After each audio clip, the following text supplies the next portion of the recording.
প্রিয় দর্শক, স্বাগত আমাদের নিয়মিত সাপ্তাহিক আয়োজন চায়না বুলেটিনে। আপনারা জানেন, চীন পৃথিবীর বৃহত্তম রাষ্ট্রগুলোর একটি। চীনের রাজনৈতিক, সমাজতান্ত্রিক, প্রশাসনিক বা কূটনৈতিক ঘটনাবহুল খবরগুলো বন্ধুপ্রতিম দেশ বাংলাদেশের দর্শকদের সাথে ভাগ করে নিতেই চায়না মিডিয়া গ্রুপ সিএমজির এই বিশেষ আয়োজন। সঙ্গে আছি আমি তামান্না জেনিফার। জানিয়ে দিচ্ছি বিশেষ বিশেষ ঘটনার শিরোনাম। চীনের প্রেসিডেন্ট শি জিনপিং এর উত্তর কোরিয়া সফর, 4 দফা প্রস্তাব। সভ্যতার সংলাপ আন্তর্জাতিক দিবস উপলক্ষে ওয়াং ইর ভিডিও বার্তা। সিনচিয়াংয়ে সামাজিক স্থিতিশীলতা ও আধুনিকীকরণের উপর জোর দিলেন ওয়াং হুনিং। চীনের কমিউনিস্ট পার্টি সিপিসি কেন্দ্রীয় কমিটির সাধারণ সম্পাদক এবং দেশের প্রেসিডেন্ট শি জিনপিং উত্তর কোরিয়ায় তার রাষ্ট্রীয় সফর সফলভাবে শেষ করে বেইজিংয়ে ফিরেছেন। গণপ্রজাতন্ত্রী কোরিয়ার রাষ্ট্রীয় কমিশনের চেয়ারম্যান কিম জং উনের আমন্ত্রণে প্রেসিডেন্ট তার সফর সঙ্গীদের মধ্যে ছিলেন ফার্স্ট লেডি ফং লিউয়ান সহ সিপিসি কেন্দ্রীয় কমিটির পলিট ব্যুরোর সদস্যরা। কিম জং উনের সাথে বৈঠকে প্রেসিডেন্ট শি বলেন, এই সফরকে কাজে লাগিয়ে নতুন যুগে চীন উত্তর কোরিয়ার সম্পর্ক জোরদারে তিনি কমরেড কিম জং উনের সাথে সহযোগিতা করতে ইচ্ছুক।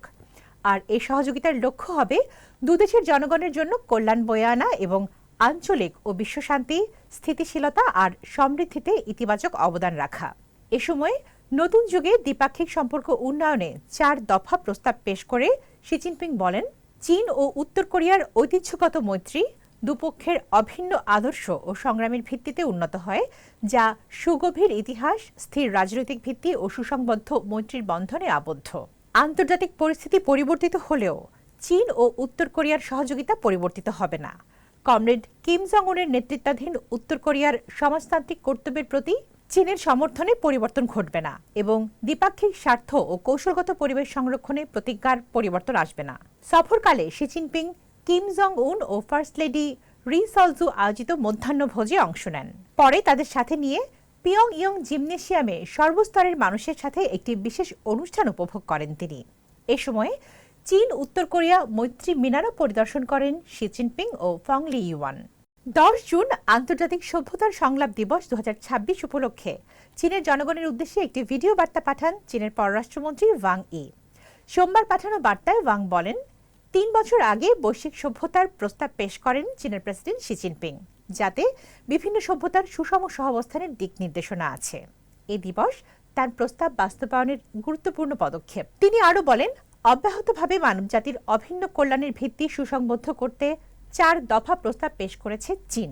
পারস্পরিক সম্মানের ভিত্তিতে ভিন্ন সভ্যতার সুষম সহাবস্থান বাস্তবায়ন করা, বিভিন্ন দেশের জনগণের মধ্যে সমঝোতা ও ঘনিষ্ঠতা বাস্তবায়নে জনকল্যাণ বয়ে আনার চেষ্টা করা, উদ্ভাবনের মাধ্যমে সভ্যতার অগ্রগতির চালিকা শক্তি জোরদার করা, সভ্যতার বিনিময় আর সভ্যতার সংলাপ ব্যবস্থা পরিপূর্ণ করা। উত্তর পশ্চিম চীনের সিনচিয়াং উইগুর স্বায়ত্তশাসিত অঞ্চলে সামাজিক স্থিতিশীলতা রক্ষা এবং আধুনিকীকরণকে এগিয়ে নেবার উপর জোর দিয়েছেন চীনের শীর্ষ রাজনৈতিক উপদেষ্টা ওয়াং হুনিং। সামাজিক স্থিতিশীলতা রক্ষা করাকে সর্বোচ্চ অগ্রাধিকার হিসেবে উল্লেখ করে তিনি সামাজিক শাসন ব্যবস্থাকে শক্তিশালী ও উদ্ভাবন করার উপর আহ্বান জানান। শুক্রবার থেকে মঙ্গলবার পর্যন্ত ওয়াং হুনিং সিনচিয়াংয়ে তার তদন্ত ও গবেষণা সফরকালে আইন ভিত্তিক ও নিয়মিত সন্ত্রাস বিরোধী প্রচেষ্টা আরও এগিয়ে নেবার পদক্ষেপ গ্রহণের উপর গুরুত্ব আরোপ করেন। এ সময়ে ওয়াং জাতিগত ঐক্য ও অগ্রগতির প্রচার, আইন কার্যকরভাবে বাস্তবায়ন এবং ধর্মীয় বিষয়াবলীর আইনভিত্তিক ব্যবস্থাপনাকে আরও শক্তিশালী করার আহ্বান জানান। দর্শক, এই ছিল আমাদের এবারের আয়োজনে। আবারও দেখা হবে চীনের সমসাময়িক খবর নিয়ে আগামী সপ্তাহে একই দিন একই সময়ে। অনুষ্ঠানটি সামাজিক যোগাযোগ মাধ্যমে দেখতে ভিজিট করুন www.facebook.com/cmg বাংলা এবং ইউটিউব চ্যানেল সিএমজি বাংলা। দেখার আমন্ত্রণ। চাই চিয়েন।